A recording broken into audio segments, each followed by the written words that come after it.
அயோனிஜை அப்படிங்கிறது. அயோனிஜியா வந்ததை திரௌபதி வந்தது சாதாரண விஷயம் இல்லை. அது 3வது பிறவி. முதல்ல சுபத்ராவா கூட பிறந்துட்டா மாயா. அப்புறம் துர்காவா ஏற்கனவே இருக்கிறா. யசோதைக்கு மகளா வந்து பிறந்திருந்தா, மாயாவா வந்து இருந்தா. எப்படி பார்த்தாலும் பகவானுடைய அந்த இயங்கு சக்தி, மயக்கும் சக்தி, மனமோகனன், மனதை மோகிக்க செய்கின்றவன், மனமாகிய இந்திரியத்தின் அதிபதி. அது குணத்துல வந்து சந்திரனுடைய ஆற்றலும் இவ கிருஷ்ணனுடைய அந்த இயங்கு சக்தியும் ஊக்கமும் பிரேமையோட இருக்கிறதுக்கான எல்லா ரசபாவத்தையும் வச்சுக்கிட்டு இந்த முக்குண மாயையா வந்தா. இந்த 3 பேராக இருந்தாலுமே கிருஷ்ணச்சந்திரனுக்கு அவ சகோதரி தான். கிருஷ்ணச்சந்திரன் அவளை சகோதரியா தான் பாவிச்சான். அதாவது அங்கேயாவது தங்கச்சியா பிறந்துட்டா. யசோதைக்கு அதே மாதிரி தான் மூத்தவளா பிறந்தா. முதல்ல இவ பிறந்தா, அப்புறம்தான் தேவகிக்கு இவர் பிறந்தார் கிருஷ்ணச்சந்திரன். அப்பவும் சகோதரி தான். அயோனிஜியா திருபத மன்னனுக்கு வந்திருக்கும் போது அவ உறவு முறை எதுவுமே கிடையாது. தங்கையும் கிடையாது, சகோதரியும் கிடையாது. ஏதோ ஒரு அக்னியிலிருந்து வந்த ஸ்வரூபம் தானே. அதை உரிமை பாராட்டணும்னா பகவான்னு இல்லை, சாதாரணமாக நாமளே கூட ஒருத்தரை உரிமை பாராட்டணும்னா உறவு முறை வேணும்ல. ஒரு நெருக்கமான உறவு முறை இருந்தால் தான் நான் உன்னை கட்டாயப்படுத்தி நற்செயல்கள்லையோ அல்லது பாதுகாக்கிறதுக்காகவோ உன்னை நான் அதிக உரிமை பாராட்டணும்னா உனக்கு உரிமையான சொந்தக்காரனாக இருக்கணும். புரியுதா? உன்னை தொட்டு தூக்கி பாதுகாக்கிறதா இருந்ததுன்னா அந்த தீண்டுதலுக்கான ஒரு உரிமை எனக்கு இருக்கணும்ல. அது யாரா இருக்கலாம், தகப்பனா இருக்கலாம், உடன் பிறந்தவனா இருக்கலாம், அல்லது பாணிக்கிரகணம் பண்ணவனா இருக்கலாம்.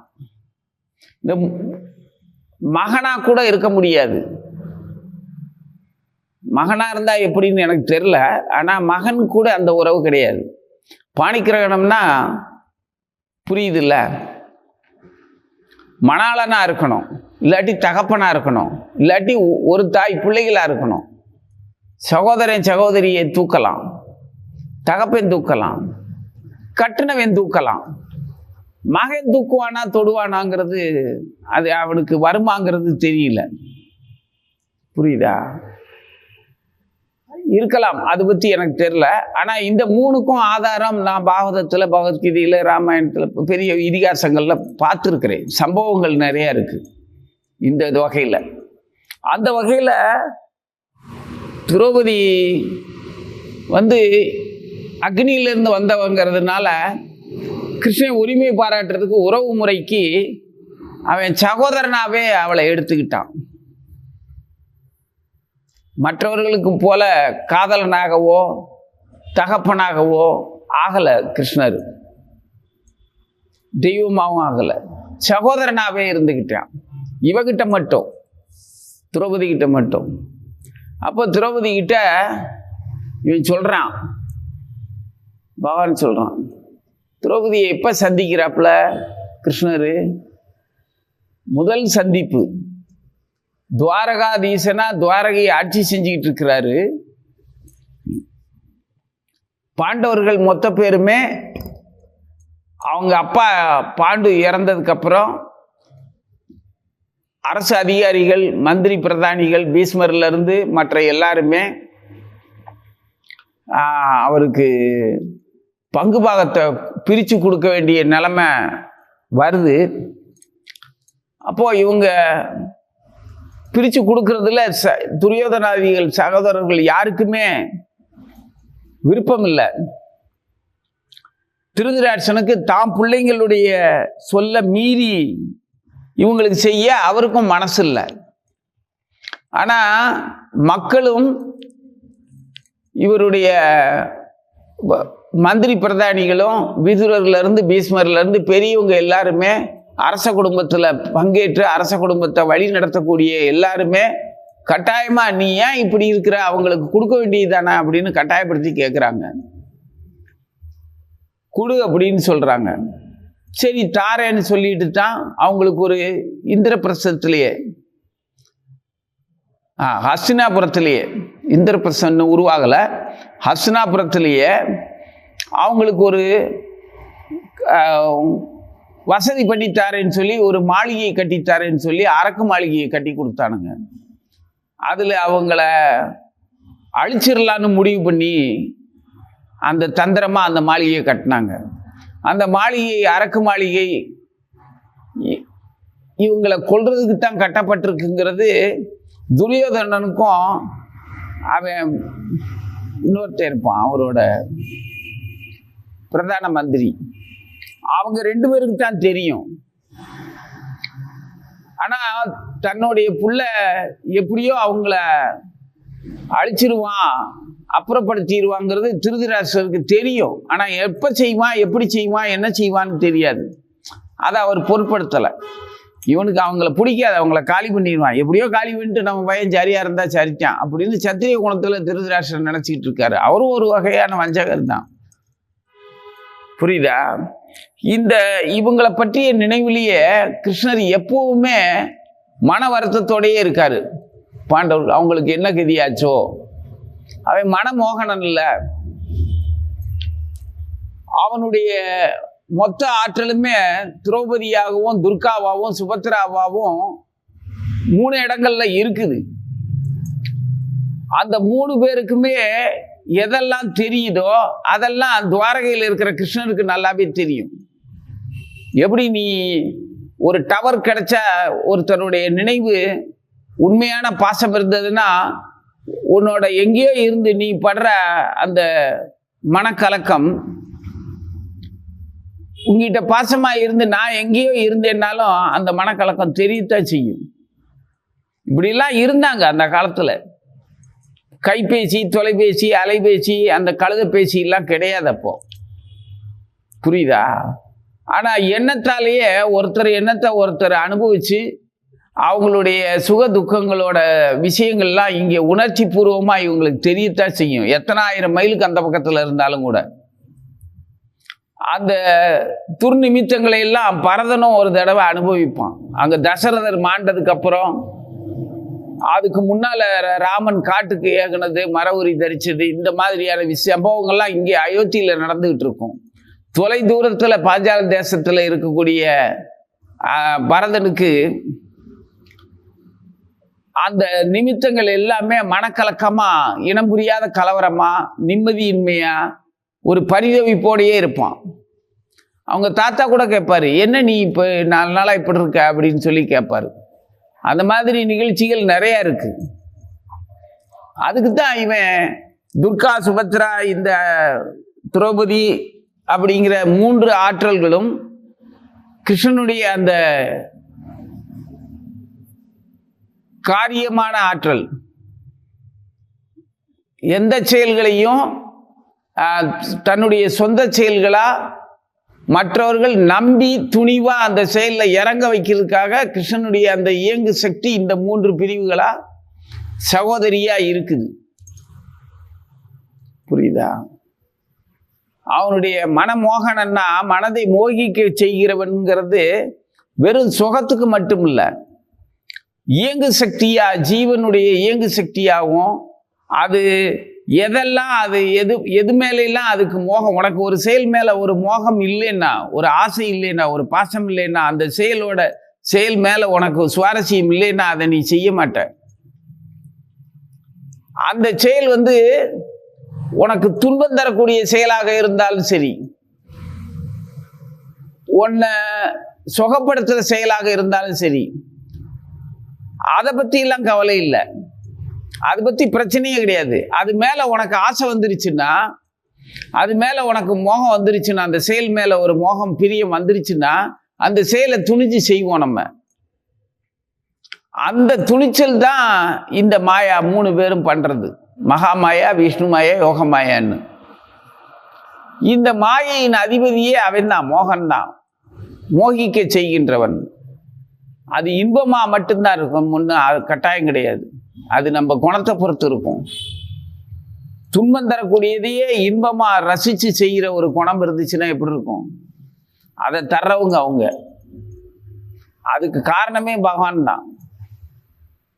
ஏன்னா இவர் மனமோகனங்கிறவர் அவர் மேல மோகம் வந்துச்சு அப்படின்னா ஜீவன் பேரானந்தம் அடையும். ஆனா அவருடைய செயல்கள் மேல மோகம் வந்துச்சுன்னா இன்பம் அடையும், பேரானந்தம் இல்லை, மகிழ்ச்சியும் திருப்தியும் அடையும். அவருடைய லீலையின் மேல நமக்கு மோகம் வந்துச்சுன்னா. அதே சமயத்தில் அவருடைய அர்ச்சாமூர்த்தியை விக்கிரகங்களை ஆராதனை பண்றதுல வந்துச்சு அப்படின்னா நமது புலன்களால ஏற்படக்கூடிய சுகபோகங்கள் எல்லாம் எதிர் விளைவு இல்லாத சுகங்கள் கிடைக்கும். அதே இது இந்த மோகம்ங்கிற அந்த ஆற்றல் தன் மேல வந்துச்சுன்னா, தன் மேலன்னா ஜீவனுக்கு தன்னுடைய சரீரத்து மேல, தன்னுடைய புலன்கள் மேல, தன்னுடைய கௌரவத்தின் மேல வந்துச்சு அப்படின்னா அவன் விளைவுகளும் அதுக்கு ஒரு விலையை கொடுத்து அதை அனுபவிப்பான். புரியுதா? இதே மோகம் குற்றச்செயல்கள் மேல வந்துச்சுன்னா கொடியவனா, சரியான கொடியவனா இருப்பான். யாரை பத்தியும் கவலைப்படாம அக்கிரமக்காரனாகவும் கொடூரமானவனாகவும் இருப்பான். புரியுதா? அவன் கடைசியில் பகவானால் அழிக்கப்படுற அளவுக்கு கொடியவனா வளருவான். பகவான் உடனே அழிக்க மாட்டார். அவனுடைய மோகம் அவனுடைய குற்றத்து மேல ரசனை இல்லாம போய் அவன் தன் புலன்கள் மேலேயும் பகவானுடைய லீலைகள் மேலேயும் பகவான் மேலேயும் மோகம் வர்ற வரைக்கும் வாய்ப்பு இருந்தா அவன் திரும்பி இங்கிட்டு அவனுடைய மோகத்தை இந்த பக்கம் பகவான் பக்கம் திருப்பிடலாம்ல. அப்படி திருப்பி விடுறதுக்கான வாய்ப்பு எப்பவுமே ஜீவனுக்கு இருக்கு. ஆச்சாரியர்கள் காத்துக்கிட்டு இருக்காங்க, அளவோதிக்கிட்டு வருவாங்க. எப்படியாவது இந்த ஜீவர்களை பகவான் பக்கம் அவனுடைய மோகத்தை திருப்பி விட்டுறலாமே, அவருடைய ஆசையை பகவான் மேல ஆசைப்பட வச்சிடலாமே. நான் உன் மேல வைக்கிற ஆசைக்கு பதிலா உனக்குள்ள இருக்கக்கூடிய உன்னுடைய மனதோட அழகு, எனக்கு உன்னுடைய உடல் அழகு முதல்ல தெரியுது, அப்புறம் உன்னோட செயல் அழகு தெரியுது, சொல்ல அழகு தெரியுது, உன்னோட மனசோட அழகு தெரியுது. அப்படின்னா என்னோட பாசம் வெறும் உடல் ரீதியான பாசமா இல்லாம மனது மேல வச்ச பாசம், அன்பு மேல, அறிவு மேல வச்ச பாசம், அப்புறம் உன்னுடைய செயல் இன்பம், நீ அந்த செயல்படுற விதம், உன்னுடைய வாழ்க்கை மேல நீ வச்சிருக்கிற மதிப்பு, அதை போக்கி அதுக்காக நீ நடந்துக்கிற விதம், உன்னுடைய நடத்தை மேல எல்லாம் எனக்கு மதிப்பு வர வர மோகம் எனக்கு எங்க வந்துடும்?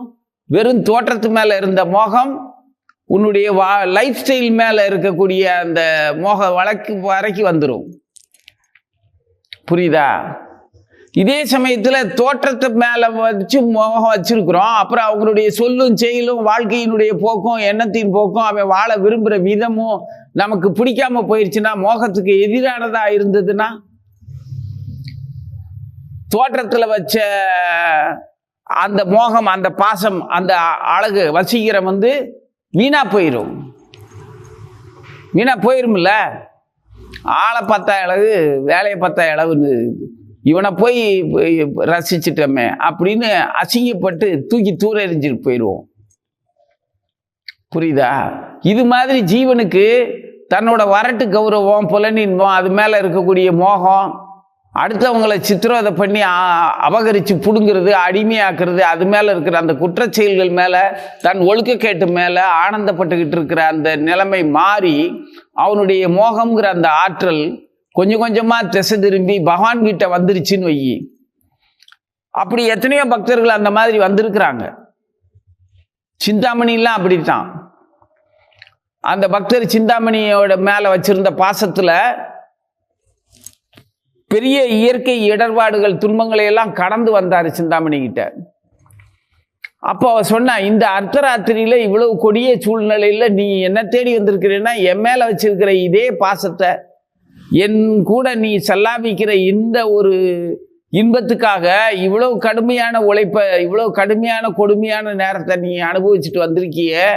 இந்த வைராக்கியத்தையும் இந்த பாசத்தையும் பகவான் கிட்ட காட்டினேன்னா உருப்பிடுவியே, நிரந்தரமான இன்பத்தை அனுபவிப்பியே. இந்த கேவலமான சிற்றின்பத்துக்காக நீ இவ்வளவு கஷ்டப்பட்டு வந்த, இந்த அளவுக்கு கஷ்டப்படுறது அளவுக்கு உனக்கு தைரியமும் வைராக்கியமும் இருக்குதுன்னா, அந்த மோகம் இருக்குதுன்னா, அந்த மோகத்தை நீ பகவானுக்கு செலுத்தலாம்ல அப்படின்னு அவ ஒரு வார்த்தை கேட்பா. இந்த தேகம் வீணா போகும், மலமூத்திர மாமிசங்களோட இருக்கக்கூடிய இந்த தேகம் வீணா போகும்.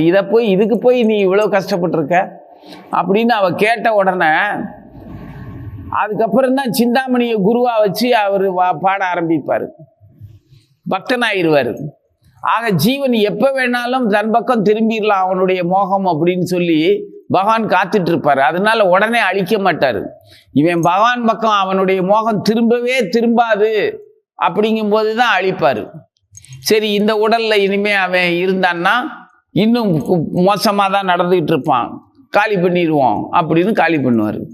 இந்த செயலை செய்வார் அப்படின்னு அவருடைய லீலையை நடத்துறதுக்காக, அவருடைய லீலையை இந்த பிரபஞ்சத்தில் நடத்துறதுக்காக, இந்த வையத்தில் இந்த பூமியில் நிகழ்த்துவதற்காக, ஜீவர்களை காப்பாற்றுவதற்காக, ஜீவர்களுக்காக ஒரு காட்சிப்படுத்தி அந்த காட்சி மூலமா ஜீவர்களை யோசிக்க வச்சு ரசிக்க வச்சு ஒன்று செய்யணுங்கிறது விருப்பம் அவருக்கு இருந்துச்சு.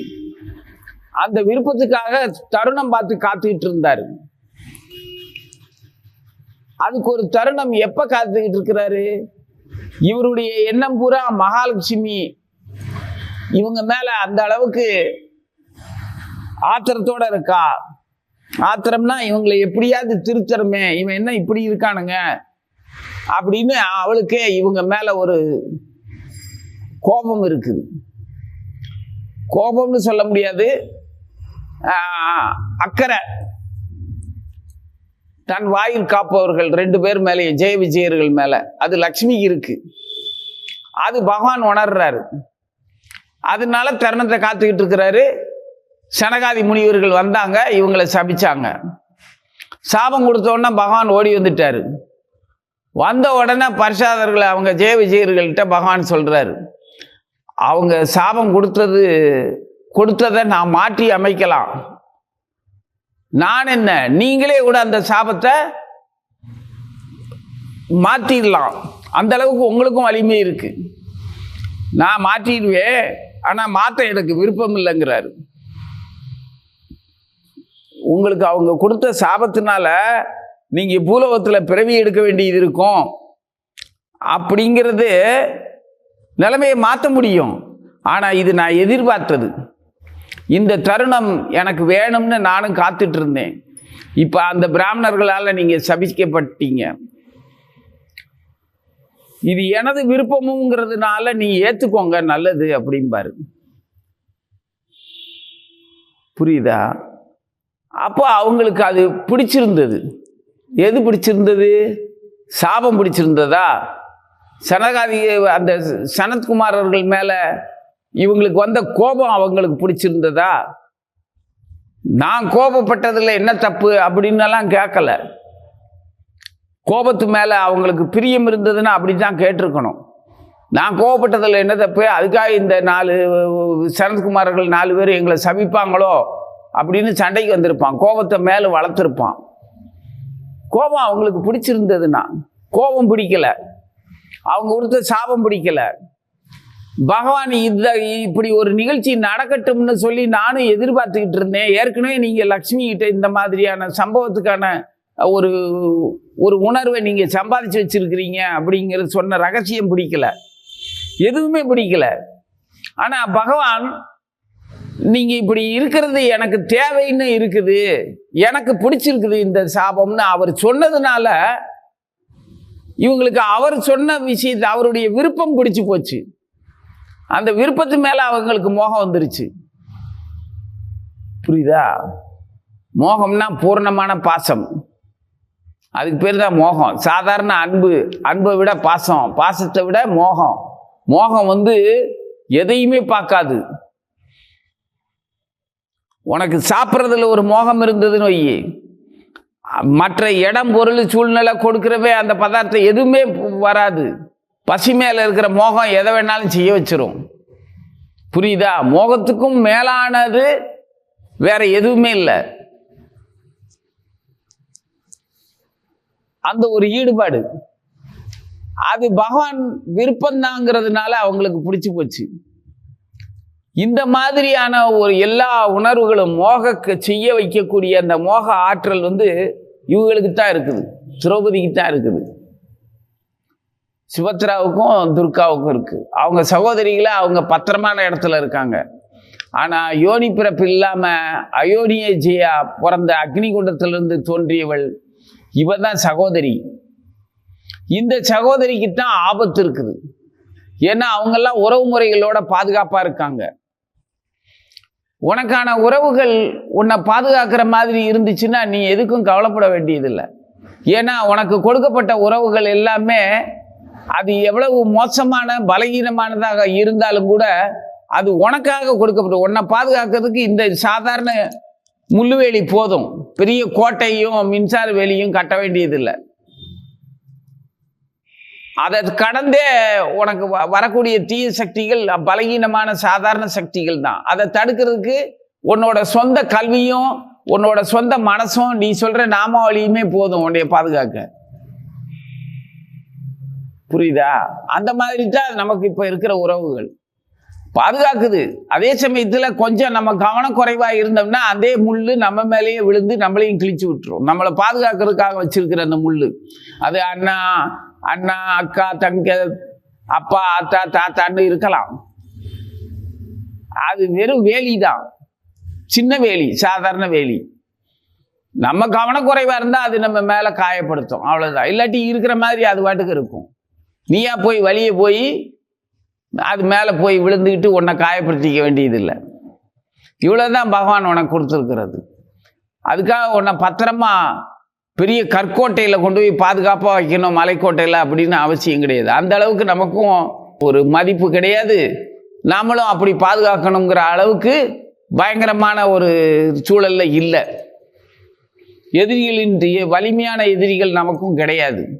நம்மகிட்ட இருக்கக்கூடிய குண எதிரி, நம்ம சொந்த புலன் எதிரி, நம்ம புத்தி எதிரியை மட்டும் சமாளித்தோம்னா போதும். அதுக்கு துர்காம்மா உதவி செய்வாங்க. மனமோகனன், மனசை மயக்கக்கூடிய அந்த மோகனன் கிட்ட துர்காம்மாவே சாதாரணமாக கூட்டிகிட்டு போய் விட்டு நம்மளை எந்த இடத்துல நம்ம மோகப்படணும், எது மேலே நம்ம பாசம் வைக்கணும், அதனால் ஏற்படக்கூடிய அந்த விளைவில் நம்ம எந்த மாதிரி யோசிக்கணும் அப்படிங்கிறதெல்லாம் ஜெய விஜயர்களுக்கு பகவான் திட்டம் போட்டு கொடுத்து பூமிக்கு வர வச்சு நமக்கு ஒரு காட்சியை கொடுத்த மாதிரி அவரே செய்வார். எந்த காட்சியாவது நம்ம கண்ணில் முன்னால் காட்டி, நிகழ்ச்சிகளை காட்டி, அதை காட்டி மிரண்டு பயந்து ஆசைப்பட்டு என்ன ஆகணுங்கிறத அவர் தீர்மானிச்சிருக்கிறார். அந்த மாதிரி ஆக்கி விட்டுருவார். நல்ல மோகத்தை போய் உண்டு பண்ணுவான். இவ்வளவு என்ன பண்ணிட்டியா, உன் மேலே எனக்கு இவ்வளவு பிரியமா அப்படின்னு அதே மோகத்தை நம்ம எவ்வளவு துன்பப்பட்டாலும் என்னை இப்படியெல்லாம் பாடம் நடத்தி, இப்படியெல்லாம் அழ வச்சு, இப்படியெல்லாம் பயப்பட வச்சு, இப்படியெல்லாம் சோகப்பட வச்சு, இப்படியெல்லாம் குற்றச்செயல்கள் மேலே எனக்கு குற்றவாளிகளோட சேர்ந்து சேர்க்கையை வச்சு என்னை கேவலப்படுத்தி பார்த்து அதுக்கப்புறம் கழுவி எடுத்து உன் பக்கத்தில் வச்சுக்கணும்னு உனக்கு திட்டம். என் மேலே உனக்கு இவ்வளோ அக்கறையா அப்படின்னு பகவான்கிட்ட அப்பவும் நம்ம நடந்த துன்பங்களை எல்லாத்தையுமே இன்பமானதாகவும் நமக்கு பயிற்சியாகவும் நம்மளை பளபளக்க, அதாவது சிறப்பாக்குறதுக்காகவும் அவர் படுத்தின பாடா நினைச்சு அந்த மோகத்தை பூரா திரும்ப அவங்கிட்டயே கொடுத்துடலாம். அவன் மேலேயே மோகத்தை வச்சிடலாம். எப்படி இந்த களிம்பேர்ன ஒரு பித்தளை பாத்திரத்தை நிறைய புளி, எலுமிச்சம்பழம், வக்கீல், செங்கல் பொடி, மண் எல்லாம் போட்டு தேய்ன்னு தேய்ச்சி பளபள பார்க்குற மாதிரி சுத்தமாக்குறதுக்காக நம்மளை இவ்வளோ பண்ணியிருக்கலாம்ல. சுத்தம் பண்ணுறதுக்காக மண்ணையும் செங்கலையும் புளியும் கல்லும் மண்ணுமா போட்டு தேய்ப்பாங்க.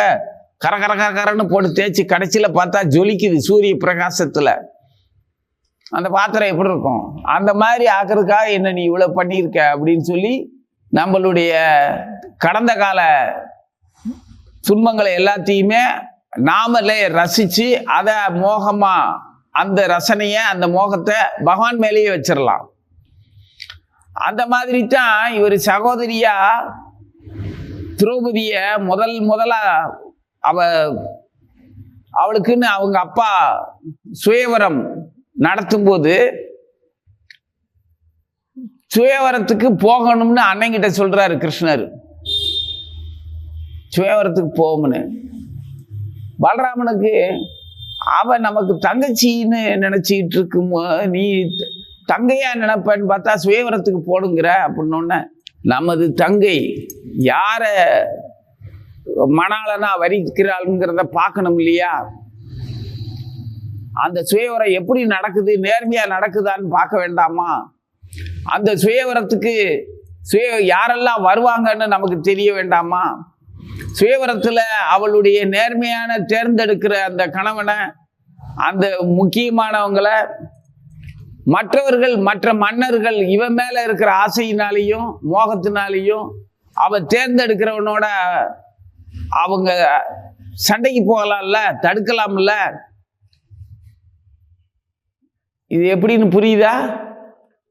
உனக்கானதை நீ தேர்ந்தெடுக்க, உன் விருப்பப்படி நீ தேர்ந்தெடுக்கிறத மறுக்கிறதுக்காக உன்னை சுற்றி இருக்கிறவங்க எல்லாம் உனக்கு எதிரியா இருக்கிறாங்க.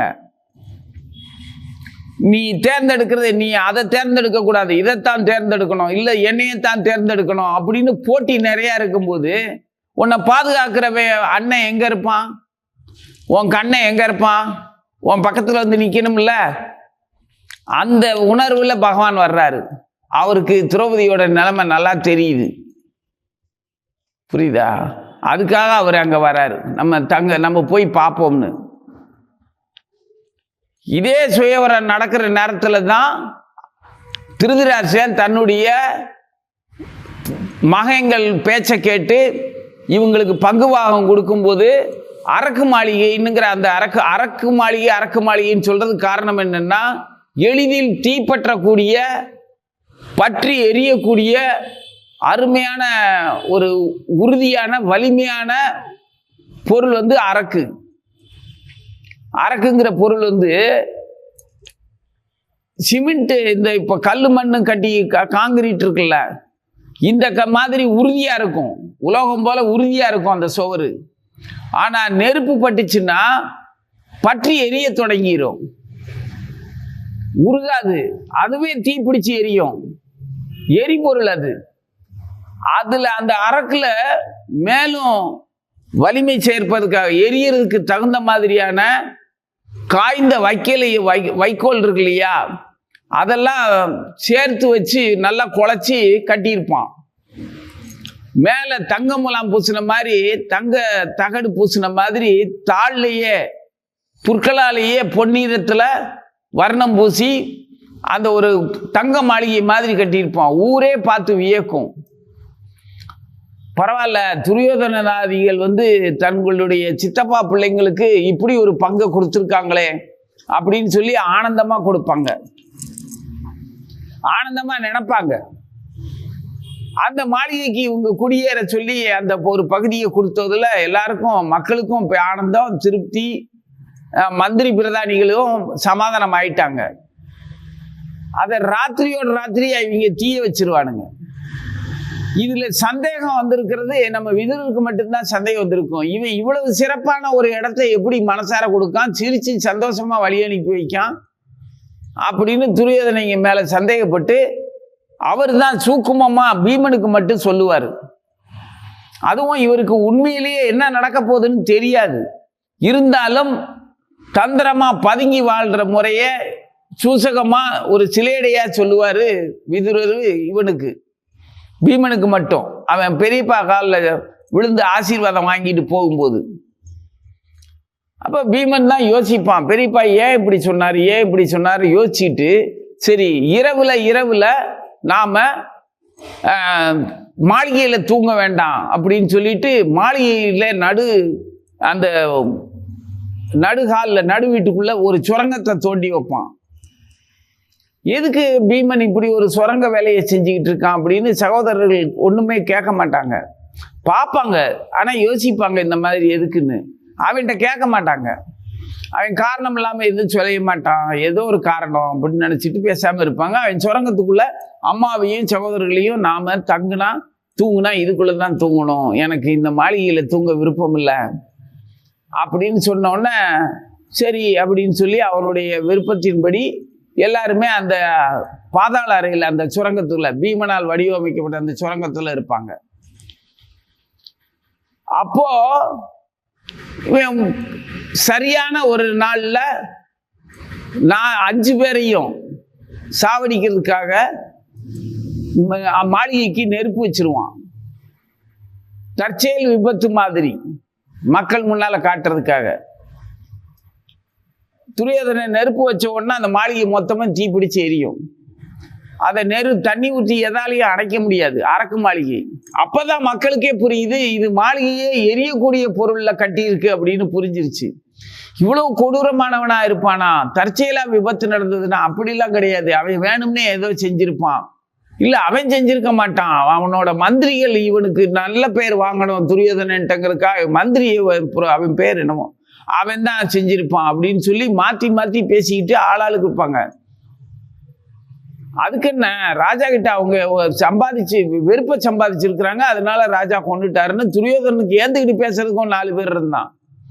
அப்படி விதவிதமான மக்கள் மத்தியில இவங்க 4 பேருமே 5 பேரு குந்தி மகாராணியை சேர்த்து 6 பேரு எல்லாருமே இறந்துட்டாங்க, சாம்பல் ஆயிட்டாங்கன்னு. ஏன்னா இவங்க சுரங்கத்துல இருந்து வெளியில வந்து இந்த தீ வச்ச வேலைக்காரங்களை தூக்கி உள்ள போட்டுருவாங்க.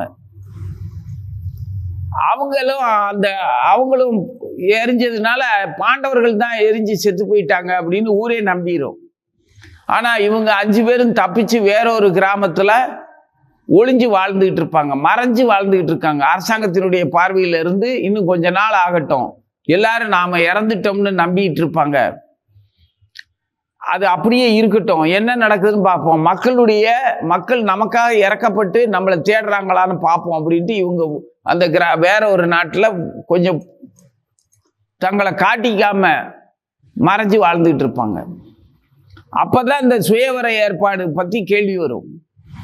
சுயவரத்துக்கு இந்த பிராமணர்களும் பிராமண வேஷத்துல வெறும் யாசகம் வாங்கி தான் உஞ்சவிருத்தியில தான் வாழ்ந்துகிட்டு இருக்கிறாங்க.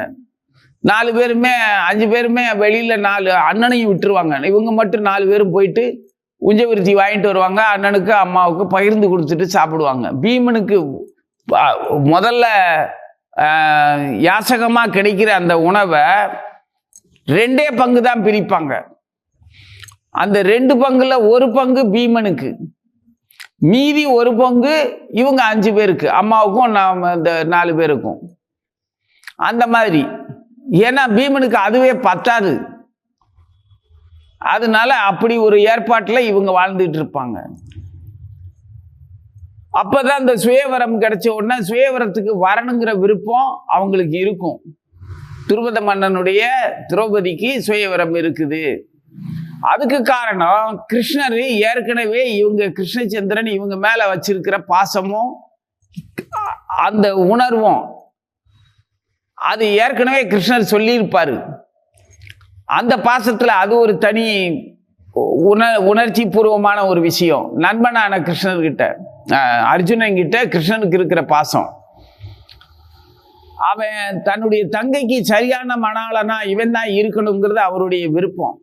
அர்ஜுனனுக்கு தான் கொடுக்கணும், பாண்டவர்களுக்கு தான் என் பிள்ளைய என் தங்கையை நான் கட்டி கொடுக்கணும் அப்படிங்கிற விருப்பம் இருந்தது.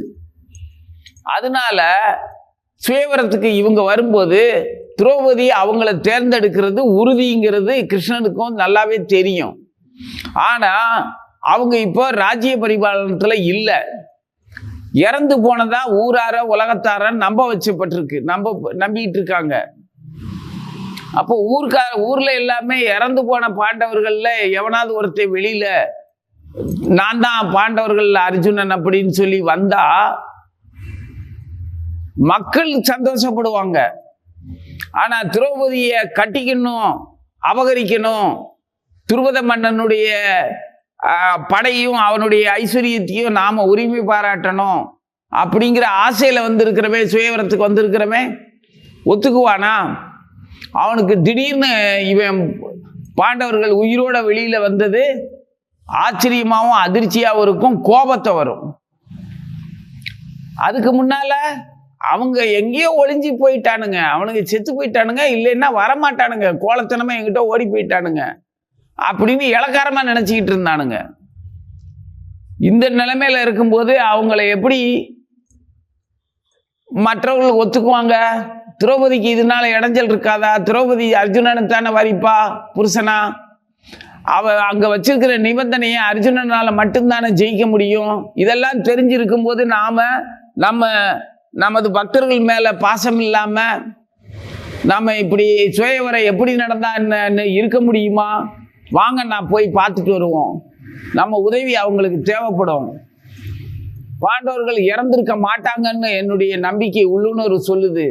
என்னைய விட்டுட்டு அவங்க அப்படி இறக்க முடியாது அப்படின்னு கிருஷ்ணர் சொல்றாரு. அதனால பலராமனுக்கும் அது விருப்பம்தான். எப்படி இருந்தாலும் நம்ம மாணவர்கள், நமது சொந்த பந்தம், கிருஷ்ணனுக்கு பிரியமானவர்கள், அவங்க எல்லாம் பலராமருக்கு துரியோதனம் கூட்டம் மேலேயும் பிரியம் இருக்கும். சொந்த மாம பையன்னு ஆசையா தான் இருப்பார். அவரு 2 பேரையும் சமமா தான் மதிப்பார் அவரு. ஆனா கிருஷ்ணனுக்கு தெரியும் அவன் சமமா மதிக்கிற மாதிரி அவன் நடிக்கிறான். துரியோதன கூட்டம் எல்லாம் கௌரவர்கள் நடிக்கிறாங்க. அதை போய் அண்ணன் நம்புறாரு. இருந்தாலும் நாம அவங்க குற்றவாளின்னு சொன்னா நீ ஏன் அவங்க மேல குற்றம் சுமத்துறன்னு நம்மளை யோசிப்பாரு. அதை விட அவரே அவங்க அயோக்கியர்கள்ங்கிறத அவரு காலம் வரும்போது தெரிஞ்சுக்கிட்டோம் அப்படின்னு கிருஷ்ணனும் காட்டி கொடுக்காம ஒன்றும் சொல்லாம இருப்பாரு. ஆனாலும் இந்த சூழ்நிலையில தங்கச்சிக்காக அப்படின்னு சொல்லும் போது பலராமர் சுயவரத்தை பார்க்க நம்மளும் போவோம் அப்படின்னு, சகோதரனா போவோம் அப்படின்னு சொல்லி பொதுமக்களா கிருஷ்ணச்சந்திரனும் பலராமனும் வந்து தங்கி இருக்காங்க. பொதுமக்களும் வந்திருக்கிறாங்க. பல்வேறு நாட்டு இளவரசர்கள் வந்திருக்கிறாங்க. துருவத மன்னர் வந்து ஒரு பெரிய யந்திரம் செஞ்சு வச்சிருக்கிறாரு. என்ன யந்திரம்னா, ஒரு பதுமை, மீன் போல ஒரு பதுமை மேலே சுழன்றுகிட்டு இருக்கும். அதுக்கு கீழே ஒரு சக்கரம் சுழன்றுகிட்டு இருக்கும். அந்த சுழல்ற சக்கரத்தின் ஆரங்களுக்கு நடுவில் கூடி அம்பு போய் அந்த பதுமையை பிளக்கணும், மீன் பொம்மையை உடைக்கணும். அதுக்கு தகுந்த வில்லையும் அம்பையும் கீழே வச்சிருப்பாரு. அதுவும் நேரடியாக பார்த்து பண்ணக்கூடாது. அதுக்கு அந்த வில்லும் அம்பும் இருக்கிற இடத்துக்குள்ள அந்த யந்திரத்துக்கு நேராக கீழே வந்து பெரிய தடாகத்தில் தண்ணீர் இருக்கும்.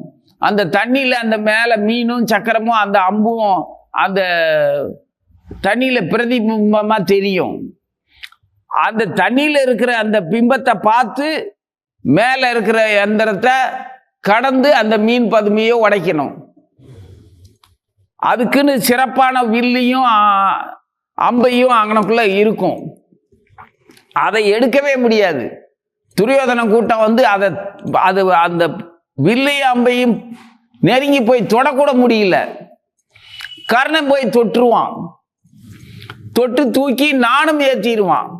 ஆனா திரௌபதி சொல்லுவா, ஒரு தேரோட்டியின் மகன், இதுல பங்கேற்கிறதுக்கு உரிமை இல்லை, அப்படியே அவன் வெற்றி பெற்றாலும் அவனை நான் ஏற்றுக்கொள்ள மாட்டேன்னு திரௌபதி கத்திடுவா. அவன் ஆத்திரத்தோட அதை வச்சுட்டு போயிருவான்.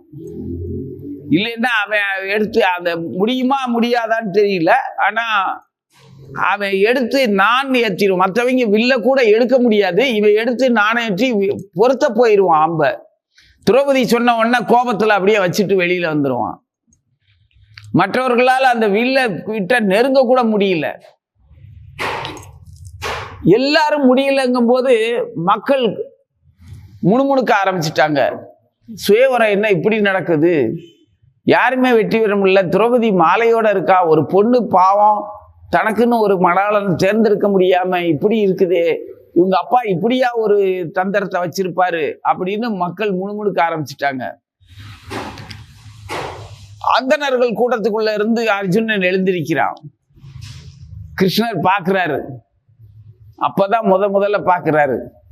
ஏற்கனவே அவருக்கு சந்தேகம் இருந்தது, இந்த கூட்டத்துக்குள்ள, பிராமண கூட்டத்துக்குள்ள எங்கேயோ ஒரு இடத்துல அர்ஜுனன் இருப்பான் அப்படின்னு அவர் உள்ளுணர்வு சொல்லிக்கிட்டே இருந்துச்சு. அதே மாதிரி கிருஷ்ணனும் நமக்காக வந்திருப்பான் அப்படின்னு அர்ஜுனனுக்கும் மனசு பூரா எண்ணம் இருந்துகிட்டே இருந்தது. எங்கேயோ இருக்கான் கிருஷ்ணன். மன்னர்கள் வரிசையில் இருக்கானா, விருந்தினர்கள் வரிசையில் இருக்கானா, இல்லை சுயவரத்தில் கலந்துக்கக்கூடிய ஒரு இளவரசர்கள் வரிசையில் இருக்கானா? சுயவரத்தில் கலந்துக்கக்கூடியவனா கண்டிப்பாக கிருஷ்ணன் வந்திருக்க மாட்டான். ஏன்னா அவனுக்கு தங்கச்சியை கட்டிக்கிறதுக்கு என்ன, அவனுக்கு என்ன பைத்தியமா? அதனால அவன் சுயவரத்தில் பங்கேற்க வந்திருக்க மாட்டான். பார்வையாளர்களா விருந்தினர்களா வந்திருக்கவும் வாய்ப்பு இல்லை. ஏன்னா பலராமர் கூட இருப்பாரு. பார்வையாளர்களாகவும் விருந்தினர்களாகவும் வந்து இருக்கக்கூடிய வரிசையிலையும் இருக்க மாட்டான். ஒரு மன்னனா இருக்கிற வரிசையில் இருப்பானான்னு பார்த்தா இவனுக்கு மன்னன் கண்டிப்பா சுயவரத்துக்கு வந்து கலந்துக்கோன்னு சொல்லி சிறப்பு அழைப்பு ஓலை அனுப்பியிருக்க மாட்டான். அதனால சிற்றரசர்கள் மற்றவர்களோட சாதாரண அதிகாரிகளோட பொதுமக்களோட கிருஷ்ணச்சந்திரன் எங்கேயோ மறைஞ்சிருக்கிறான் அப்படின்னு அர்ஜுனன் யூகம் பண்ணி பார்த்துக்கிட்டே இருப்பான். இறந்ததா சொல்லப்படுகின்ற பாண்டவர்கள் எந்த வேஷத்திலையும் இருக்க வாய்ப்பே இல்லை. ஏன்னா அந்த சத்திரியனும் பூணூல் போட்டிருப்பான், பிராமணனும் பூணூல் போட்டிருப்பான். அப்போ இவங்களுடைய நித்திய கர்மங்களுக்கு பூணூல் அவசியம். அப்போ சத்திரியனா காட்டிக்க முடியாதுன்னா அப்போ பிராமணனா காட்டிக்கிட்டு இங்கே தான் வாழ்ந்துருப்பான். மிஞ்சி போனால் மொட்டை அடித்து குடுமி வச்சுட்டு வெறும் பிராமணனா ஊருக்குள்ளே சுற்றிக்கிட்டு இருந்திருப்பானுங்க. இந்த பிராமண கூட்டத்துக்குள்ளே தான் இருப்பான்னு கிருஷ்ணன் யோகம் பண்ணி வச்சுருந்தான். அதே மாதிரி அர்ஜுனனும் பொதுமக்கள் கூட்டத்துக்குள்ளே அதிகாரிகள் கூட்டத்துக்குள்ளே கிருஷ்ணன் இருப்பான் அப்படின்னு எவனும் யோகம் பண்ணி வச்சுருந்தான். இங்கே அர்ஜுனன் எழுந்த உடனே எல்லாரும் ஸ்தம்பிச்சு போய், என்ன பிராமண பையன் அழகான பையனா இருக்கான், இவன் அற்புதமானவனா இருக்கான், பார்க்கவே இவனுடைய அழகும் தேஜஸும் இளமையும் அந்த ஒளி பொருந்திய முகமும் அவனுடைய கம்பீரமும் திரௌபதிக்கு ஏற்ற புருஷனா தெரியுதே, இவன் வெற்றி பெற்றா நல்லா இருக்குமேன்னு பொதுமக்களே நினைக்க ஆரம்பிச்சுட்டாங்க. எல்லாருக்கும் கைதட்டி விசில் அடிச்சு கொண்டாட ஆரம்பிச்சிட்டாங்க. உடனே பிராமணர்களை மதிக்க ஆரம்பிச்சிட்டாங்க. ஏன்னா பிராமணனை சுயவரத்துல கலந்துக்க கூடாதுன்னு சொல்றதுக்கு எவனுக்குமே அதிகாரம் கிடையாது. கிருஷ்ணரும் பார்த்துட்டாரு, சந்தோஷப்பட்டாரு. டக்குன்னு பலராமனை திரும்பி பார்க்கிற, அண்ணா பாண்டவர்கள் சாகலை, உயிரோட தான் இருக்காங்க அப்படின்னு பூரணமான ஆசை வந்துருச்சு. ரொம்ப மதிப்பு, சந்தோஷம். கிருஷ்ணனுக்கு கண்ணீர் பெருகுது. உயிரோட பார்த்துட்டேன், இருக்காங்க அப்படின்னு அவருக்கு தெரிஞ்சு போச்சு. மனசோட மோகம், மனமோகனனும் மயங்குவான் தன் பக்தர்களுக்காக, தன்னையே எப்போவும் நினைச்சிக்கிட்டு இருக்கிறவனுக்காக. பக்கத்துல தான் வந்தாகணும்னு அவசியம் இல்லை. அவன் அர்ச்சா மூர்த்தியாவோ இல்லை அவன் சம்பந்தப்பட்ட பொருளாகவோ திருத்துழாயாகவோ மலராகவோ அல்லது பகவானுடைய நாமமா ஒரு சொல்லாகவோ ஏதோ ஒன்று நம்ம உடல்ல நம்ம இந்திரியங்கள்ல நம்ம மனசுல அது பட்டுச்சுன்னா, எப்படி சூரிய ஒளி பட்ட உடனே பனி நெய் இதெல்லாம் எப்படி உருகுதோ அது மாதிரி உள்ள உருகும். அதுதான் மோகனம். மனசை மயக்கக்கூடியவன் அவனும் மயங்குவான். அவன் மயங்கித்தான் நம்மளை மயக்குவான். அவன் நம்ம கிட்ட மயங்கிடும்னா நமக்கு என்ன இருக்கணும், அது என்ன இருக்கணுமோ தெரியாது. எது இருந்தா பகவானை மயக்க முடியுமோ அது நம்ம கிட்ட இருக்கணும். அதை திரௌபதி தான் தரணும், மாயா தான் தரணும். அவளுக்கே அங்க சுயவரம். அவளா ஒரு தனக்கான வரனை அவ தான் தேர்ந்தெடுக்கிறாள். அதை பார்க்கறதுக்கு தான் வந்திருக்கிறாங்க இப்ப எல்லாரும். அர்ஜுனன் எழுந்த உடனே திரௌபதி மகிழ்ச்சி, அவளும் பார்த்துட்டா. இவனைத்தானே நம்ம வரனா தேர்ந்தெடுக்கணும்னு நம்ம கிருஷ்ணனுக்கும் விருப்பம் அப்படிங்கிறது அவளுக்கும் நல்லா தெரிஞ்சு போச்சு. பொதுமக்களும் நம்புறாங்க. இவன் தான் அவன் யாருன்னு தெரியல, ஆனா அவன் தான் திரௌபதிக்கு பொருத்தமானவன் அப்படிங்கிறது பொதுமக்கள் தோற்றத்தை பார்த்து மோகிக்கிறாங்க.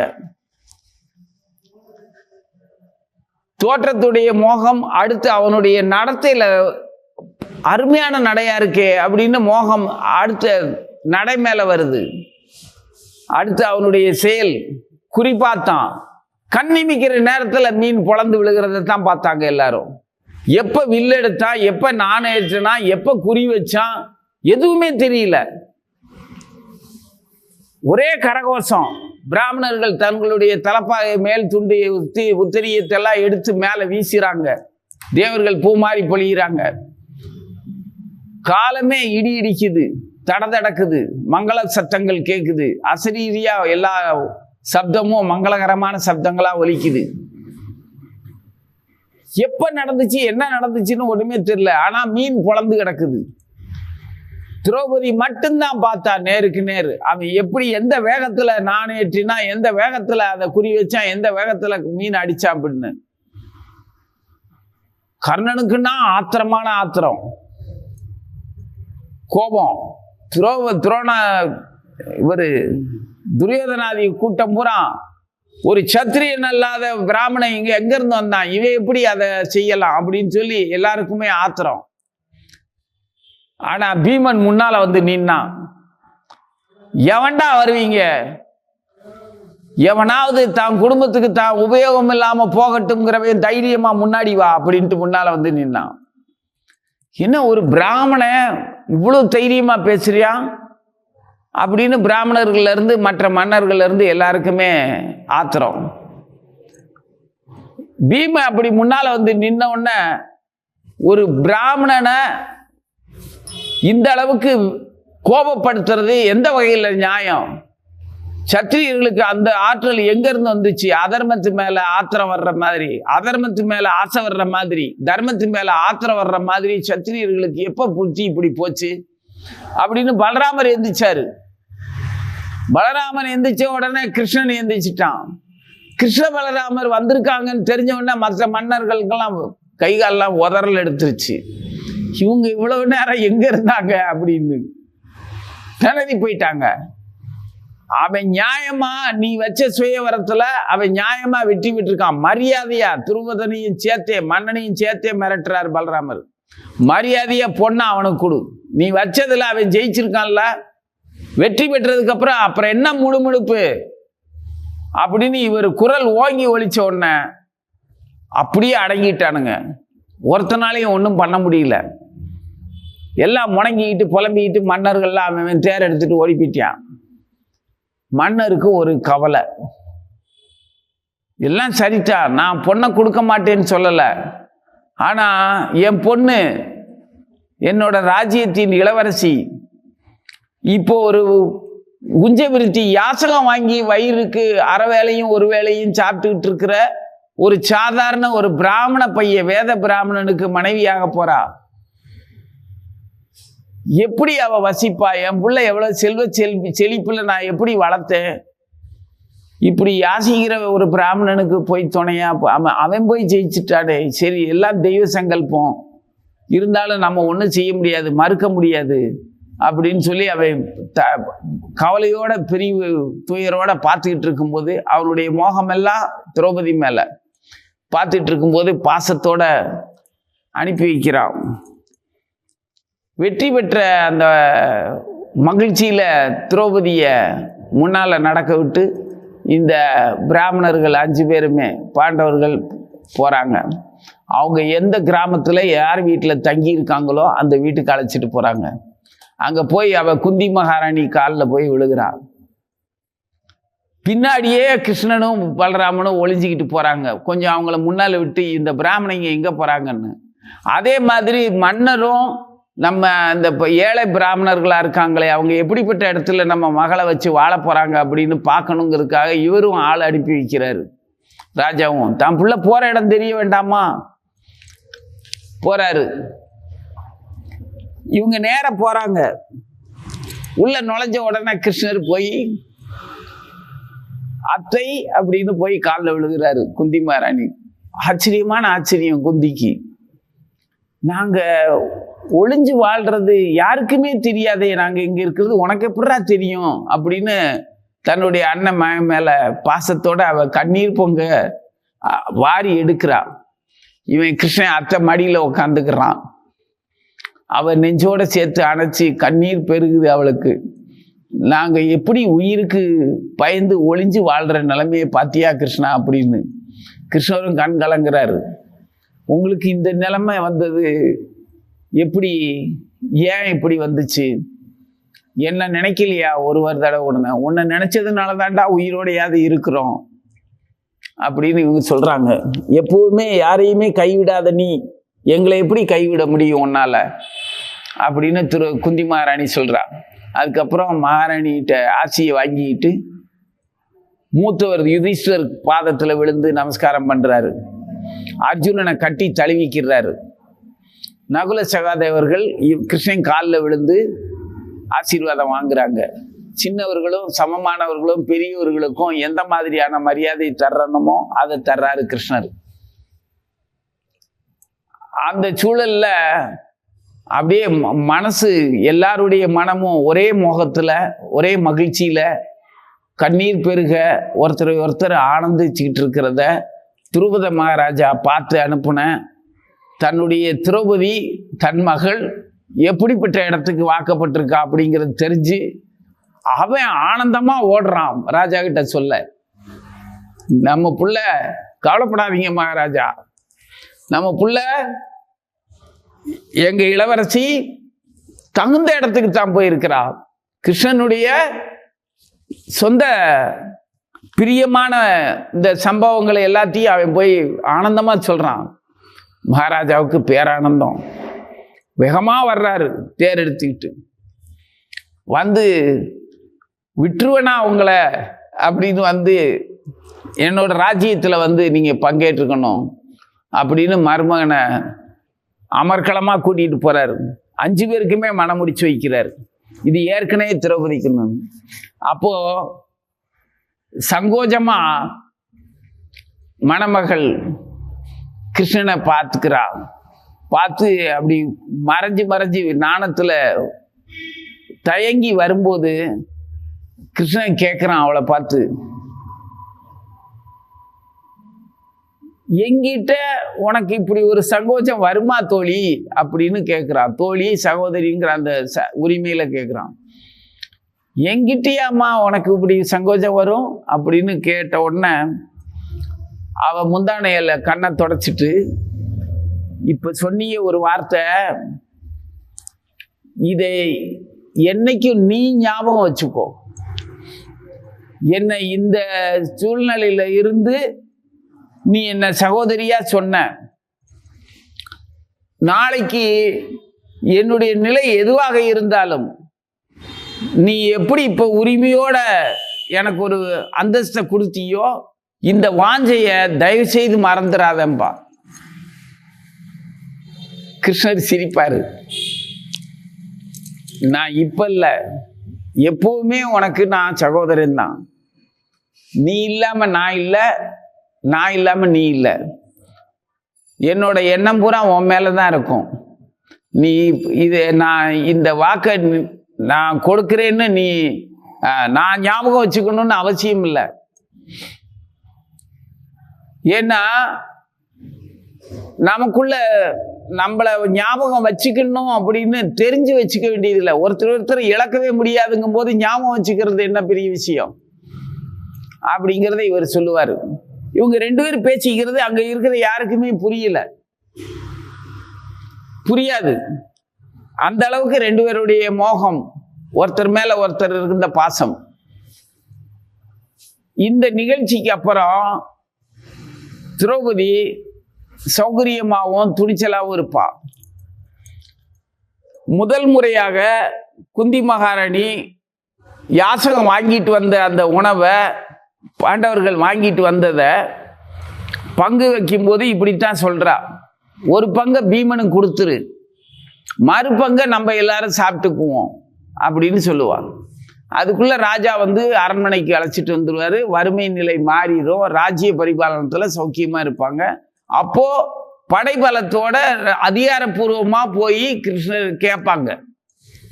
எங்க துரியோதனன்ட்ட போய் விதுரரும் மற்ற மந்திரி பிரதானிகளும் எல்லாருமே சொல்லிடுவாங்க, நீ என்ன அவங்கள கொல்றதுக்கு நீயும் உன் மகனும் தான் திட்டம் போட்டீங்கன்னு ஊரே பேசிக்குது. இப்படியெல்லாம் செய்யலாமா? அவங்களுக்கு பங்குதாரன்னு சொல்லி ஏமாத்தி கூட்டிட்டு வந்து இப்படி ஒரு நெருப்பு இரையாக்குறதுக்காக கொலை பாதக முயற்சியில இறங்கி இருக்கீங்களே, இதெல்லாம் உங்களுக்கு நல்லா இருக்கா அப்படின்னு ஊரே உன் மேல ஆத்திரத்தோட இருக்காங்க பொதுமக்கள்.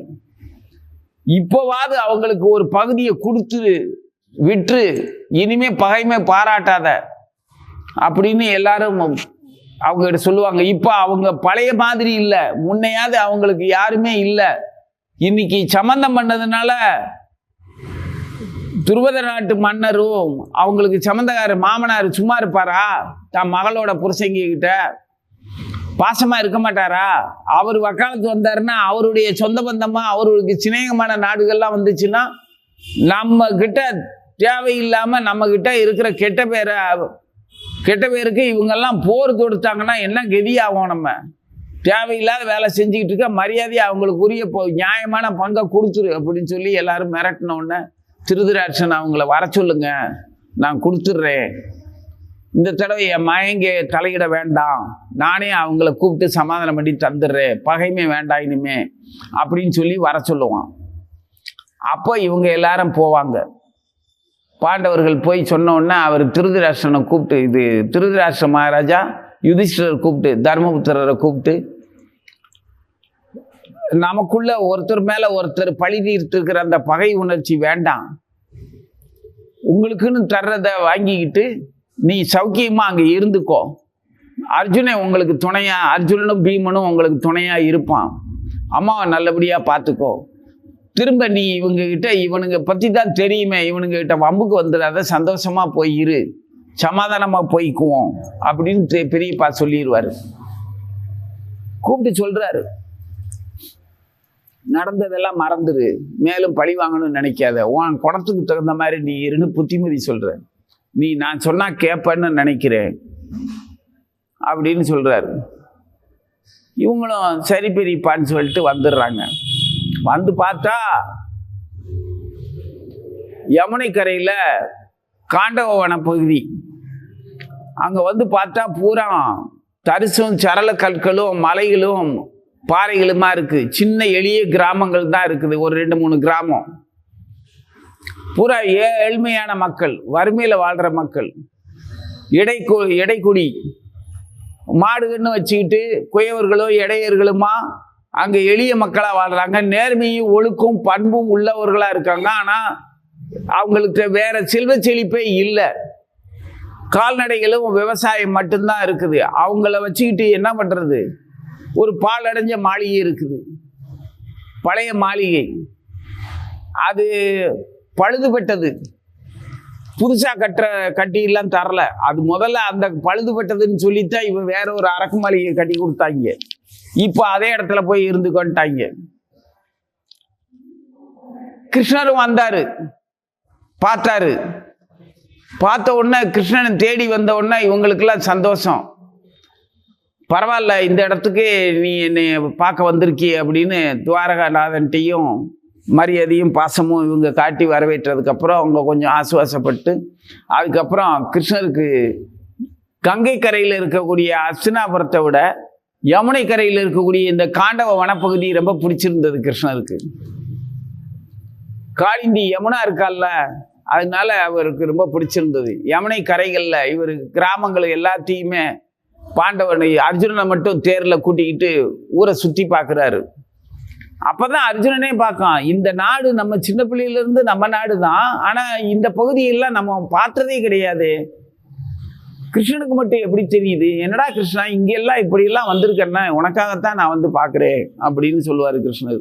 அதுக்கப்புறம் யமுனை பூரா அந்த கரையில பூரா சுற்றி பார்த்துட்டு ராத்திரி பூரா தூக்கமே வராது. கிருஷ்ணரே கண்கலங்குவார், மனசு வருத்தப்பட்டு இவங்களை எப்படிப்பட்ட இடத்துல இவங்களை வாழ வைக்கணும், இவங்க தகுதிக்கும் இவங்க நம்ம மேலே வச்சிருக்கிற பாசத்துக்கும் இவங்க இந்த மாதிரி கஷ்டப்படலாமா அப்படின்னு சொல்லி கிருஷ்ணர் கண்கலங்கி மயங்குவார்.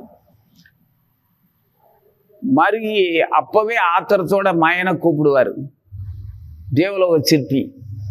அவனை கூப்பிட்டு, இங்கே ஒரு அருமையான நகரத்தை நிர்மாணித்து கொடுக்க வேண்டியது உன் பொறுப்பு அப்படின்னோடனே, காலையில் சூரிய உதயத்தில் அற்புதமான நகரம் இங்கே இருக்கும் அப்படின்னு அவன் வாக்கு கொடுத்துட்டு இரவோடு இரவா அற்புதமான ஒரு மாளிகையும் அந்த கிராம மக்கள் எல்லாருக்குமே அந்த சின்ன சின்ன குடிசைகளாகவும் மண் சுவர்களாகவும் கட்டமண்ணாகவும் இருந்த வீடுகள்லாம் நல்ல அற்புதமான வீடுகளாகவும், மக்களுக்கும் செழிப்பான ஒரு வாழ்க்கை, செழிப்பியான கால்நடைகள், விவசாய நிலங்கள், ஊரே அழகாயிருச்சு.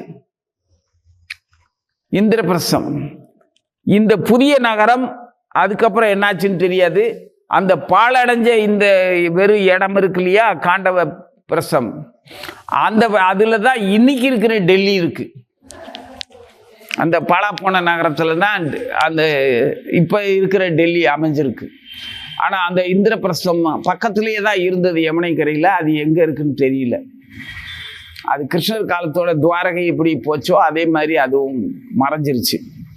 என்னன்னா, கிருஷ்ணரை மேல நம்ம மோகம் வைத்து கொள்வதும் அவருக்கே மோகத்தை உண்டு பண்ணக்கூடியவளுமான அந்த திரௌபதியினுடைய சரணம், அவளுடைய சரணம் நமக்கு கிடைத்ததுன்னா நமது மோகம் அல்பமான விஷயங்கள்ல மோகம் கொள்ளாம அந்த மோகம் நமது மேலையும், நமது மனது, நமது திறமை, நமது நடத்தை, நமது பக்தி அது மேல மோகம் வச்சு அந்த மோகம் எல்லாம் சேர்ந்து பகவான் கிட்ட மோகம் போயிருச்சு அப்படின்னா அந்த மனமோகனன் நமது மனதை மயக்குவானா, இல்ல நமது மனசு கிட்ட நம்ம கிட்ட அவை மயங்குவானோ, அந்த ஆனந்தமான நிலை கிடைக்கும். மனமோகனங்கிறது ஒவ்வொரு இமைப்பொழுதுலையும் ஜீவனுடைய மொத்த வாழ்நாள் முழுவதுமே மோகம்தான் அவனை ஆளாக்குது, மோகம்தான் அவனை அழிக்குது, மோகம்தான் அவனை வாழ வைக்குது, மோகம்தான் அவனை பகவான் கிட்ட கொண்டு போய் சேர்க்குது. அந்த மோகத்தின் அதிபதியா திரௌபதியும் கிருஷ்ணரும் தான் இருக்கிறாங்க. புரியுதா? அந்த பஞ்சேந்திரியங்களுடைய தலைவி பாஞ்சாலியினுடைய அன்பு இருந்ததுன்னா தாயாருடைய அன்பு கிடைச்சிரும். காத்தியாயினி நோன்பு இருக்கிறது அவளுக்குத்தான், காத்தியாயினி அவளுக்குத்தான் நோன்பு இருக்கிறோம். அவளுடைய அன்பு கிடைச்சதுன்னா லக்ஷ்மியினுடைய அன்பு கிடைச்சிரும். மகாலட்சுமியினுடைய அன்பு கிடைச்சதுன்னா பகவானுடைய அன்பு கிடைச்சிரும். பகவான் மேல அன்பு காட்டின உடனே மோகம் எல்லாம் பகவான் கிட்ட போய் நமக்கு நம்ம கிட்ட பகவான் மயங்குவார். எனது பக்தன் அப்படின்னு சொல்லி பகவான் மயங்குவார். ஆக மனமோகனனே மயக்கக்கூடியது எதுன்னா நாம நம்ம கிட்ட இருக்கக்கூடிய மோகத்தை சரியா பயன்படுத்துறது தான். அதுக்கு நமது ஆச்சாரியர்கள் எப்ப வேணாலும் காத்துக்கிட்டு இருக்கிறாங்க நம்ம மோகத்தை பகவான் கிட்ட கொண்டு போய் சேர்க்கறதுக்கு. அதுக்கு நம்ம பகவான் குரு ராதே ராதே அப்படின்னு அபராதம் இல்லாத ராதையின் அம்சமான குரு கிட்ட நம்மளையே ஒப்படைச்சிருந்தோம்னா நமக்குன்னு ஒரு தனிப்பட்ட எண்ணமோ அபிப்பிராயமோ வரவே வராது. அந்த மோகம் எல்லாம் ராதாராணி குருவினுடைய திருவடியில சமர்ப்பிச்சிடணும். ராதையினுடைய அம்சமா தான் நமக்கு குரு நம்ம கூட இருப்பார். அது எந்த வடிவத்தில் இருப்பாரோ, எப்படி இருப்பாரோ, சராசரி மனிதனா கூட வாழலாம், சராசரிக்கும் கீழான ஒரு சாதாரண மனிதனை போல கூட தோற்றம் தரலாம். மோகம் எந்த வகையில எப்படி நம்மளை மோகிக்கும்ங்கிறது தெரியாது. புரியுதா? ஓம் நமோ பகவதே வாசுதேவாய.